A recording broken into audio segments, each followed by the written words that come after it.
everyone, and welcome back to Feed the Beast Guys 2. It's somehow already episode 9. I went ahead and did a little bit of cleanup of the base. I removed the summoning circles from above, and we actually built another geode bottom with the builder, and then we just copied it over to this side down here. That's where we're going to be starting up our day today. Now, the thing we want to jump in today is all of Industrial Foregoing. Now, a lot of this is very simple to do. It's not too complicated. However, I do want to get this up and running so we can start processing our ores, because if you see, we have quite a bit unprocessed at the moment. The gems are fine, like the redstone, the diamonds and all that, but these guys are not fine at all. It's tough. They're just going up and up without disappearing. So we're going to jump into Industrial Foregoing, which means we need to start with the fluid extractor. And these guys, well, let's just make a bunch of these. Literally can't hurt. We have infinite resources. Let's make a stack of them, because why not? And we'll grab ourselves one latex processing unit. Now, I'm pretty sure acacia is still the best wood. Yeah, acacia is 4 millibuckets per tick. Oh, you know what? Mangrove is also 4 millibuckets per tick. Good to know. So I'm going to basically just build a giant tower, like a few towers actually. Now, the way fluid extractors work is very simple. You can have up to 4 per log, like so, and each one has its own face. You place it from the back and you can get the front. They can't face upwards, like so, right? There's no way to make them face vertically. So like I said, max 4 per log. And without power, these will collect latex slowly, but they will collect latex over time, and they will just build up in the fluid extractor like so. Eventually this log will break and you'll have to replace it.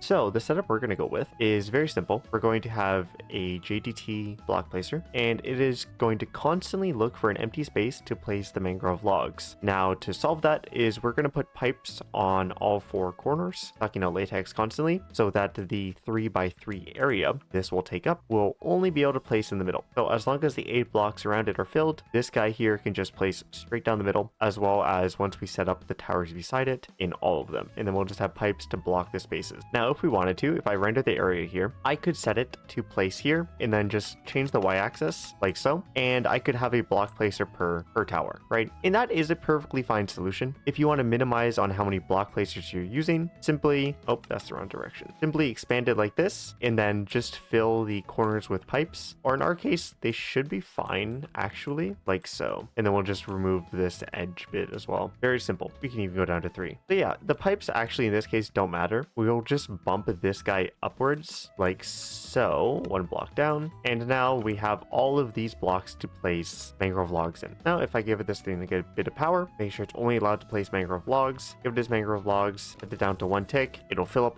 all of the spaces with mangrove logs, and all of these guys will start working. Now, the fluid extractors themselves can actually be powered to both speed them up, as well as add in some processing upgrades and speed upgrades as well, but adding power will speed them up drastically. Also, we need a way to be able to get this fluid out. So what's really fun about a design like this is, while we could do something with modular routers or laser IO, what we're going to do is simply do power down both opposite ends. So we're going to have power cables going down one side, and then on the opposite end here, power cables going down, and then have fluid pipes going down on both sides this way. That way, each one will just have its own fluid pipe. Well, they'll share a fluid pipe and they will share a power pipe as well, and it works out that all of them get powered in that formation, which makes it a lot easier. A really easy way to do pipes, by the way, especially with these guys. Now, for anyone says, yes, I could do Ender IO and have it done running on 1 column. I like the look of pipes, and also the fact that I can fill in all of the sides just pleases the eyes in my opinion. But Ender IO would be a great solution for this. Nevertheless, just right click, well, shift right click with your pipe in your offhand, and yeah, you can get an easy way to do it. Okay, a really fun way I thought about hooking up all the pipes is nothing too special or by any means, but we're going to use controller access points that are framed, so you can't actually tell that the block is there. They will slide right in, and if we connect them up, this will slowly start filling up, or filling up immediately, I guess. That should be more than enough latex that we'll ever need. 664,000 buckets. But yes, we're getting a bucket every second approximately with the setup, which is really useful. It is a good metric to use.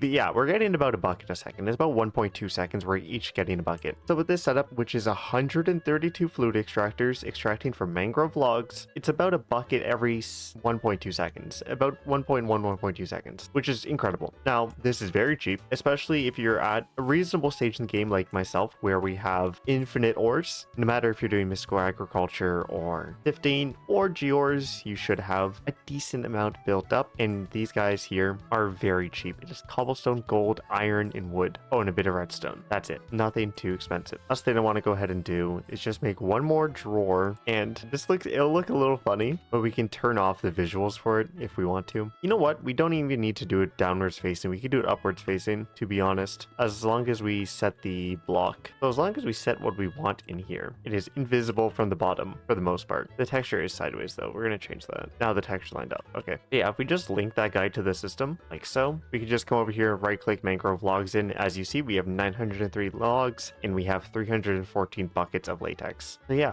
very simple contained system, and it took all of 10 minutes to set up. The longest part of this was switching the faces inwards like so. That was arguably the longest part. Now mangrove isn't placed there for some reason. Why? It has mangrove logs. Also, I just forgot this guy isn't pushing upwards. Simple pushing upgrade will fill this guy 24/7. But yeah, there's something wrong there. Not entirely sure what. Okay, I set it to deny, and for some reason it's working now. We also put it 20 ticks, so it's not pulsing 24/7. But yeah, that will, as they break, it will check every 20 ticks, every second basically, and fill it up. But yeah, I just removed the allow list. I'm not sure why it was doing that, but it was, so working now. Also, perfect timing. Wandering Trader, where are you? These guys have been recently re-enabled in the most recent FTB Skies update, and they sell both delightful and dreadful dirt. So I've been buying a lot of it. Well, as much as I've been allowed. Where'd you go? Yeah, we just buy 32 at a time. This stuff's going to be really useful for when we're doing their mob farms, passive mob farms, for the mob slaughter factory in a second here. There's a lot of cool things we can do with this. Nevertheless, that is the beginning. Now, you don't need a setup this big. You can simply do one fluid extractor. You could do 4. You could do 8. I just like to go big and get it all done without having to worry about latex for the foreseeable future. Now, the next step, we need a latex processing unit. I believe I already made one. I made 4. Well, that's actually kind of useful because we're going to be processing a lot of latex. We're going to use 2. I'm not too concerned about doing any more than this. We'll do a setup like this. Nothing too fancy. So you can actually configure these automatically. You have them push and pull from directions. So this is going to pull from the right and push to the top. Right, that's the output. So the output's going to push to the top, and if we do latex, we can do pull from the right, and slowly this guy will fill up. So we won't even have to automate it with drawers or anything. Same with this guy, we're going to pull from the left and output to the north, like so. Now for water, we're going to do bottom, do a pull from the bottom, and a pull from the bottom. Now in this pack, there's a few different options for infinite water in a single block. The most popular one is usually sink. Sinks are very standard. They automatically provide water. Very, very simple. What we're going to be doing is using the water generator upgrade in a fluid tank. These guys generate 2,000 millibuckets of water every tick, which is a lot of water for something like this, way more than we need. Now there's stuff like the Schrodinger's water block and the water tank from SFM, but for now, this is what we're going to be doing, so we can hide the fluid tanks in the ground here like everything else. And what's nice is, once again, these guys don't need anything else. They're just automatically going to pull from the bottom and work immediately. Well, I say immediately, but these guys do need power. Now, since I haven't used entangle blocks as much as I'd like, we're going to go ahead and entangle these all behind here so we can hide our power source. And then this ends up looking a lot more clean for what it's worth. And slowly but surely, these guys will fill up with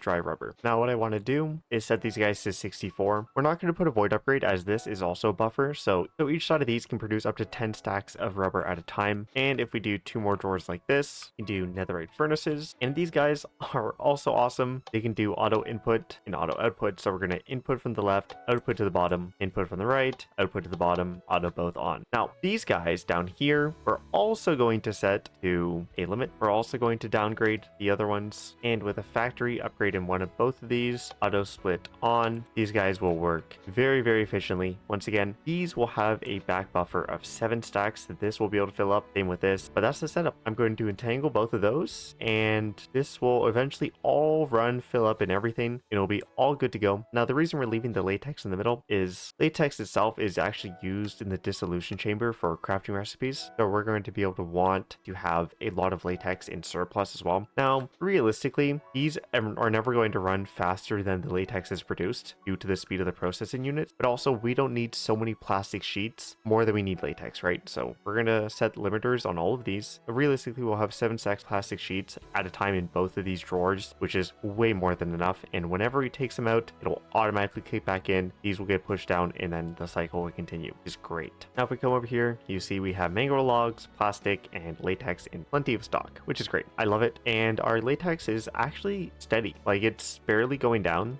Ever so slightly, it goes down, and then it goes back up. Yeah, we're actually gaining latex. So this is kind of perfect. perfect, I'm not too worried. And these guys will fire away and we'll have whatever we need in stock. But yeah, once again, very simple setup. Tangle blocks in the back, powering everything in the front. And I think it just looks nice. Now, like the pipes are a little goofy. We could do all of this wirelessly with a bunch of different entangle blocks, but this is arguably a middle ground between easy and complicated, while also looking pretty clean. Now, for the next thing we need to progress in Industrial Foregoing is the mob slaughter factory. This guy requires 2 of our plastic sheets, and what this will do is it will produce us meat and pink slime. The meat we can void, the pink slime is what we're actually after, but realistically we're going to have 2 tanks for both of these, and they're never going to have more than we need. Like, they're going to be full 24/7. Now, when it comes to the animal, hello sir. When it comes to the animals and stuff, we're probably going to do a mob farm down on this layer as well, just below, and then most likely put the animal farm right here. I think I need the base layer as open as possible, so what we're going to do is just open it up like so. Now, before we can go ahead and use this, you open up any of the machines, these ones, these guys, same with the mob slaughter factories, they have the upgrades we were talking about earlier that require the latex to craft. If I show the working area, this is the working area of the mob slaughter factory. Not very large, unfortunately, but a simple fix to that is by putting range upgrades. So each tier of add-on allows for more range, so realistically we want a +5, and that will cover the entire area, which means we're going to need ourselves a dissolution chamber. These guys, very easy to craft as well. We get ourselves some diamond gears, 2 more plastic sheets, and we got it. I also want to do this before I forget. I want to lock them all like so. There we go. Just before I forget, because I would. Nevertheless, this is how we're going to do it. Now, the dissolution chambers themselves have 4 different liquids they can accept: latex, pink slime, liquid meat, and ether gas. Now, there's also one right here, the strange matter, but this is only for the pyramid, so we're not going to worry about this guy right now. But the rest of them, we're going to want 4 dissolution chambers for. Now, realistically, we're never going to make mechanical dirt, but the fact that we can have it is nice. I went ahead and made 5 anyways, just because it fits on the wall here nicely. Now, I'm not entirely sure how I'm going to fill up this entire space for Industrial Foregoing, but we might be able to. If not, we're going to do other machines in this room as well. But for automation sakes, we're going to entangle our fluid drawer here, and this one will only pull from the top. Very simple. So we have fluid drawer over there, and this guy will permanently have latex in it. Now, I guess I could do a controller access point so it actually looks nicer. Yeah, you know what? We're going to do that instead. It'll look nicer, and as long as there's latex in there at all times, it will never try to pull another fluid in. But yeah, if we link that, and let's say we do a craft, we entangle like this guy with power. So if we come over to our dissolution chamber and throw 2 redstone, 2 glass panes, and 4 copper ingots, this will craft, and this should only pull the latex. Now, currently we only have latex in that controller's system, so that is the only thing it has available to pull. But like I said, as long as there's at least 1 bucket of latex in here at all times, this should be locked. Now, you can lock the inputs like so. However, what this means is I can't actually put anything else in there. So we could technically make a dissolution chamber for the speed 2 upgrade, the efficiency 2 upgrade, as well as the processing 2 upgrade. However, we're going to manage this with auto crafting, realistically with ME, so we're not going to have to worry about that. I'd rather just have 1 for each fluid, and then ME auto crafting will use each dissolution chamber advantageously. So that's our add-on tier 5. Now, I actually want to go ahead and make each tier the efficiency ones. I don't believe processing works in the mob slaughter factory, but we're going to make one anyways, just for the fun of it. So if I unlock the input this time and craft all 3 of these guys up, you now have 1 of every add-on. I kind of like this block here. Nice. And I wonder, no, it will do that, unfortunately. Okay, what we're going to do is just surround this with a different block then, most likely. I mean, it actually kind of works. I don't mind it. I don't hate it necessarily.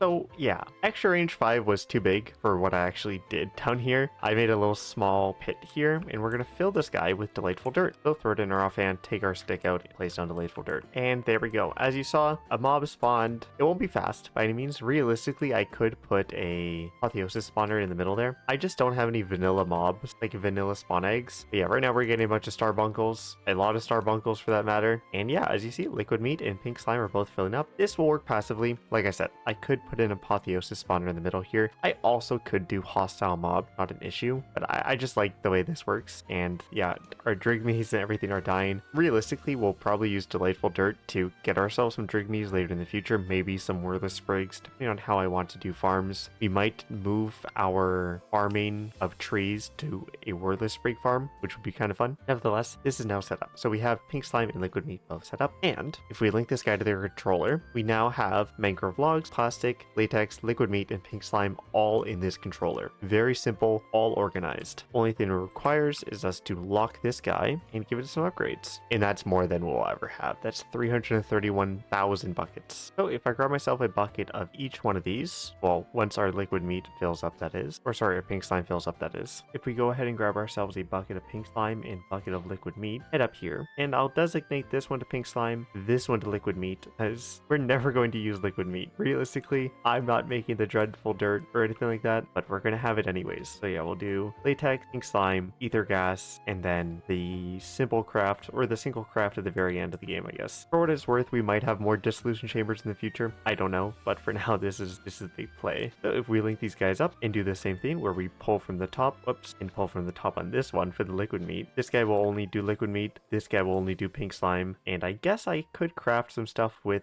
this dissolution chamber just to get rid of the latex for now. I'm just going to farm myself a gateway of the Emerald Grove, and that's because, well, I want to speed up the pink slime just ever so slightly. While the dirt is a fun way to do it, it is by no means the most efficient way, especially with such a small area to do it in. But we're going to use the gateway of Emerald Grove here, and the rewards for that are summoning a bunch of passive mobs that we can mob swap. And there we go. So if I make myself a few mob swabs, we will grab ourselves a chicken, a cow, a sheep, and a pig. I don't really care about the rabbit necessarily. If we come over to our experience fountain, you're able to just shift right click on it and fill up your cognition buckets, and this will allow us to make some chicken feed. So each chicken is going to explode, and we now have a sheep, pig, chicken, and cow spawner eggs. I do have capturing 4 on my Veil's Edge here. None of those mobs drop their spawn eggs, but we're gonna go ahead and slaughter all these guys, and if we get a spawn egg, it's a bonus, but I just wanted to use the swab to get them manually like that. And to no surprise, we got 0 spawn eggs. I'm going to do pigs. You know what, cows. I don't know if there's a difference between them, but we're gonna do cows for now. So if you look up the monster spawner in JEI, you can simply right click it and see all of the modifications you can do to a mob spawner, such as spawning babies, changing the spawn range, how many mobs spawn, whether the mob itself is silent or not, which we are definitely going to do, whether the mobs can do anything, so no artificial intelligence means the mobs simply won't pathfind or anything, they'll just stand absolutely still and wait for their death, spawn delay down so they spawn faster, entity so they spawn more, etc, etc. So the big one for us is ignore players, because we don't want to have to be near it for it to function, and we're also going to want clocks. Realistically, we don't need to lower its health. I don't know if I can even make these. I guess we could hammer down some dripstone. Yeah, and we'll do echoing. I don't think echoing actually matters on them, but we'll do it anyways. So if I take one of the mob spawners I don't really care about, we'll take one of our ancient knights. Now these guys are going to be used to farm netherite scrap, but if I replace it with a cow by simply right clicking its spawn egg on, this will slowly start spawning cows. We hit it with another star, it upgrades. Now I don't know if echoing 3 actually will do anything for pink slime, but we're going to do it anyways. And if I hold a piece of quartz in my offhand, this goes for if you want to remove any upgrade you accidentally might have put on your spawner, or in our case, we want to bring down the spawn range so that they don't spawn outside their cage. Now the spawn range is 2.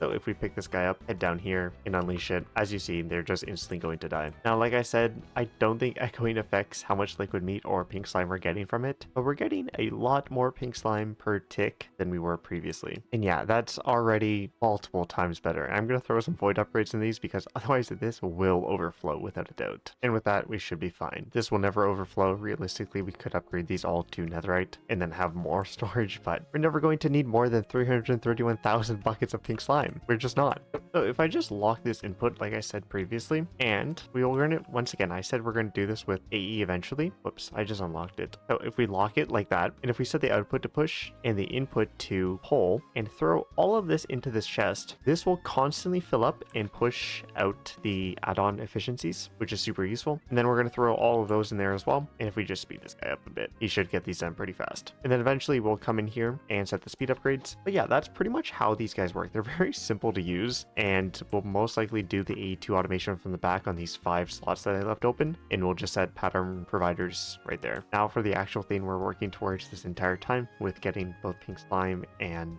latex, and that is our soul lasers. So the first thing we're going to go ahead and make is a stasis chamber. This is where our pink slime is going to come in handy. All right, and now that that's done, we're going to unlock the input and place in that. Now the next thing we want to go ahead and do is make a bunch of simple machine frames. I'm going to make 2 stacks of them just because we're going to use these. We're going to use a lot of these in the laser drills themselves, and then we're going to need 2 advanced machine frames, which also need a simple machine frame, and that's where the pink slime comes in. These guys are very simple. It's just one of each of these resources, or in the circle that we have. Once again, we're going to lock the input and fill this chest up, and slowly but surely we'll make a bunch of simple machine frames. Now with this guy, if we come over here, so if we go ahead and make ourselves one more diamond gear, we go ahead and make ourselves the soul laser base, come down here, take a look at our stasis chamber, so if we place the stasis chamber down, what this will do is will keep all mobs within this zone locked in place and prevent them from dying, which is super useful for what we're about to do with the warden. Now, the way we're going to do the soul laser base is by simply placing it directly above. Now, normally you'd want to place this up like about 3 blocks, but what we're going to do is we're going to use a shrinking device to shrink the warden down so he fits just in this block right here, and we can keep it very minimalistic. So in this guy, we're going to put the blue laser, and this guy doesn't need any power, luckily. This guy, however, does. With our trusty entangled block mess, we can go add it to our wall of entangled blocks. Now, the stasis chamber has forge energy, so we're going to actually go have to capture ourselves a warden. Now, we have a soul gem here with our original crusher in it. However, we don't need that necessarily anymore, so we're going to head over to the nether and go capture ourselves a warden. Come down here, get the warden, and I guess while we're here, we can kill another one. We grab ourselves a shrinking device and open it with right click. We're going to go -1 all the way, and if we place down our warden, shift right click him, now we have a tiny warden. Instead, tiny warden can go right on the stasis chamber. Now he is locked in place eternally. He's just a friendly little guy in a very small place, and realistically we could make him a little bigger, but I like it when they're very small. We don't have to worry about them or deal with them ever. Now this has power, this is existing, but it doesn't do anything, right? There's no souls coming out. So the way you have to do it is with laser drills. So normally the way these work is as long as there is a block in between the base, they're able to feed power to the soul laser base itself. Now these do require power, so we're going to add the speed tiers to each one of them, and that'll be the basic setup. These get power to the soul base, so whether the warden gets sucked of its souls and it gets locked in place by the soul chamber. Now you can add additional lasers as long as they're within the 3 blocks, like so, and you will be able to tell that they're all working if they have the white particle effect shooting towards the soul laser base. Now you can also do crazy stuff like this and add them in the bottom, and as long as they're facing vertically, they will work. You can also do it directly above, like so, within 2 blocks, so this guy will power it as well, and you can go crazy with it. We're not going to go too crazy. We're going to leave it just like this. We're going to have 9 on each side. Realistically, we could up this production later on once we need more souls, but for right now, this will be more than enough soul power from just one warden. And that's why we made all of the add-ons. Like, we still have a few left, but I wanted to make enough that we would be able to use them all. But yes, all of these guys are now upgraded. Now comes the issue of powering them all. Now we could entangle each one of these and then have stacks of entangle blocks upstairs behind it, or using modular routers, what you can do is give them energy cards and sender upgrades to send energy to, well, in our case, 9 laser drills at once. So we're going to have each one of these modular routers sending energy to all of these guys, and the modular routers themselves will be entangled upstairs. It saves us from having to do 36 entangle blocks versus just 4. So I made one mistake here. Energy cards only accept 8 targets rather than 9. So in our case, this one will power like the shape of a chain vest, basically. Imagine this is an armor crafting table. It will power a chest plate worth of laser drills, and then same with the rest of them. So we'll simply add one more modular router and distribute to the last 4. Now each one of these is going to hold 7 energy upgrades, and that's so it has a buffer of 1,000,000 FE each. And if we start entangling these one by one, I was momentarily concerned. However, I realized my pipes weren't connected, and we can already hear the warden there is getting hit, and all of these have power. They're sending perfectly fine, all the power is going in, and we already have a bunch of souls. Now to transfer souls, you can actually use applied energistics. Unfortunately, once again, we're not in applied energistics at the moment, so we'll be doing the old-fashioned way of transferring soul pipes and using soul surges. Now, you still use this with AE2, but it is a lot more efficient with AE2 to say the least. Now, due to the crafting recipe of these guys requiring plastic and echo shards, we have our plastic setup over there, but we never had echo shards being made. So I threw our warden prediction in here, and it's going to slowly chug away and make echo shards for us. So unfortunately, it seems they've removed the ability to take soul pipes directly out of entangled blocks, because if I place down my entangled block with my soul laser base in here, it doesn't connect. Now we could soul surge it like this, but that's not how you get the pipe out. But unfortunately, that technique won't work anymore, and that's why soul applied energistics is a thing. However, what we're going to do is set up the soul surges like this, bring a pipe down, and we'll just run it underneath the geodes for now. And if we connect it all the way up, one minor change I had to make was move our modular router up 1 block, as it does need to come out to the top of the soul laser base. And just in case to check, I made sure I didn't mess this up, but yes, you can't take these out directly. Now we go ahead and head over here. These guys are working much faster. This number should genuinely go down over time now. I believe it is. It went up to 84 at max, but I believe it was 87 before. Okay, it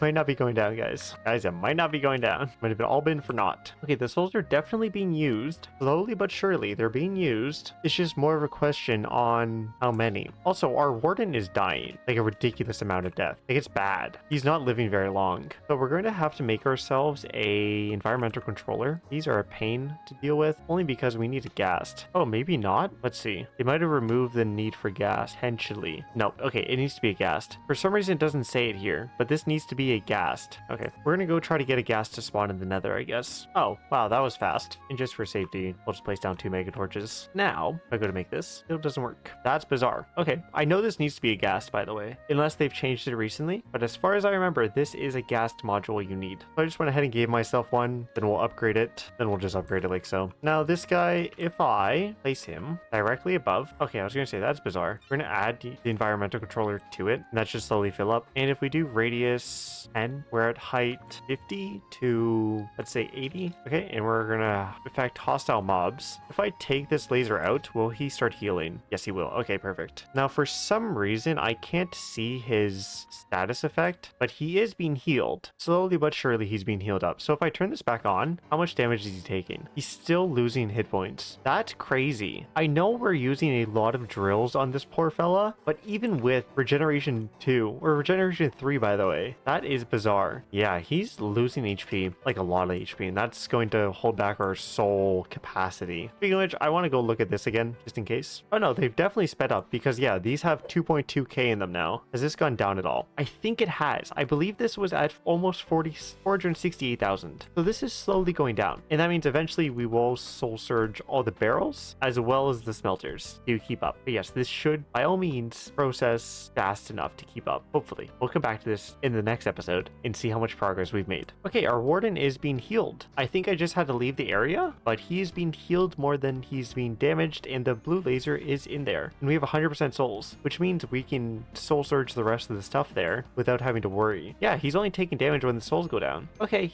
I think it should be fine. With the environmental controller, he is somewhat steady with the amount of souls we're using, so I think we're fine. Now, power consumption wise, we might not be. Okay, we're using like 50,000 FE per tick, and our solar panel array up there makes way more than that. I think it makes almost 100, so we're fine on power for now, but we will eventually make some more solar panels, and most likely find a use for all this uranite, and probably get into the power mod and make some reactors. Nevertheless, I hope you guys enjoyed this episode. We did the entire, from introduction to souls in Industrial Foregoing. We have our plastic factory, we have our dissolution chambers, we have our pink slime, and we have our wither. Now, there's a lot of other things you can do with Industrial Foregoing. Some stuff we probably won't touch on. The only other one will be setting a solution up like this, but for the wither, so we can make ether gas. Nevertheless, I do hope you guys enjoyed this episode. I hope you were able to learn something, maybe a new way to do a setup you did previously in the past. If you did enjoy, leave a like on the video. If you don't want to miss any future content from me, hit that subscribe button, and I'll catch you in the next one. Bye bye.